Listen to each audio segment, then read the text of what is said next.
let me just take a step back here and kind of reconnect to your initial question of how is mindful self-discipline different from self-discipline.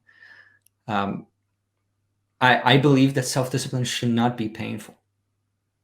I believe that self-discipline should be us coaching ourselves to be on track with the things that are actually good for us. Now, there's quote on the Bhagavad Gita that says, that which is good for you in the beginning and not good for you at the end is not good for you. That which is not good for you in the beginning, but good for you at the end, that is good for you. And so that brings us to the topic of the future self. If we are more and more connected with our future self, if we have a more long-term focus in life, a more long-term perspective and awareness in life, then naturally we will bring a bit of those long-term consequences into the present moment when we are making a decision.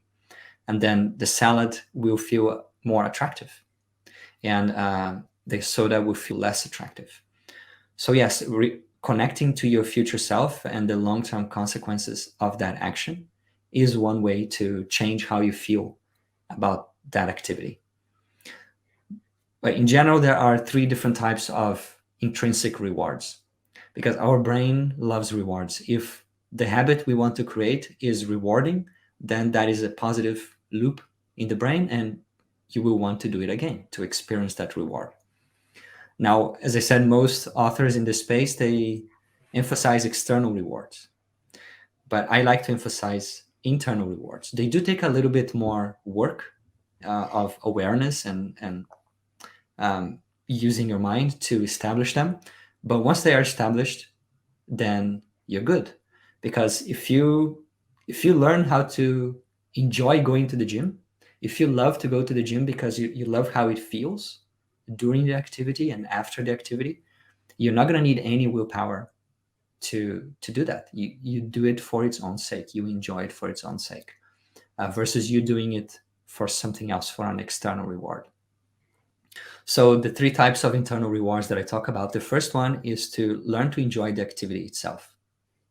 So using the salad example, you learn to enjoy the taste of salad. That when you put the salad leaves or the other elements of a salad in your mouth and you start chewing them, there are certain sensations.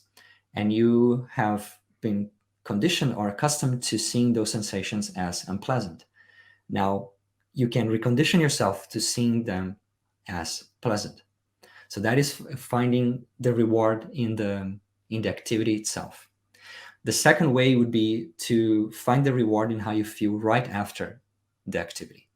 So you can become more aware that right after eating salad, you feel so light and your body is happy with that, versus when you eat a steak for lunch. You can also become aware that after doing meditation, you feel different from how you felt before. And this is something that doesn't happen automatically. We need to become aware of it. We need to stop and become mindful of the difference in our state before, during, and after. But once we do that, then that activity becomes more rewarding because we know that the reward is coming right after it. We just need to be aware and pay attention to it. And the third type of intrinsic reward is enjoying the emotional satisfaction of having done something that is good for you. And that's where I would bring the idea of the future self. Maybe you have not learned how to enjoy the salad, and maybe you don't notice any difference after eating salad, but you know that eating salad is going to be good for you. It's going to be good for your health. It's going to help you live longer and feel lighter in your body and all of that. So you go and eat the salad and you bring to mind that feeling that I just did something good for me.